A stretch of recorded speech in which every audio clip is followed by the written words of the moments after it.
Nooit in my wildste drome het ek gedink dat ek 'n inkomste sal kan genereer vanaf my foon. Ja, daar is side hustles, maar die tipe vryende inkomste wat ek op 'n maandelikse basis genereer vanaf my selfoon, letterlik never in my wildest dreams. Ek het 2 jaar terug op hierdie besigheid afgekom, hierdie aanlyn besigheid wat actually die moeite werd is. Ek was bang, ek was onseker, ek was skepties gewees. Ek was nie lus vir iets wat nie gaan werk nie en weer net ek al my tyd en effort insit en ek sien nie die resultate nie.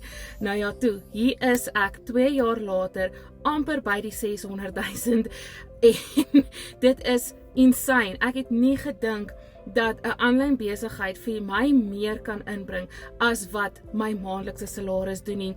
Dat dit eintlik meer is as my jaarlikse salaris.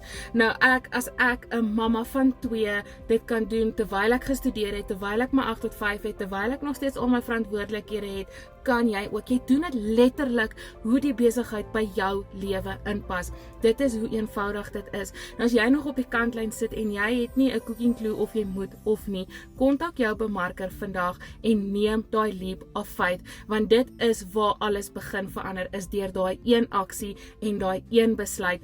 As ek nie daai aksie geneem het nie en ek het nie daai besluit gemaak, onseker met min selfvertroue nie, het ek nie vandag hier gesit waar ek sit met finansiële vryheid nie, op pad om te werk na daai absolute tydvryheid.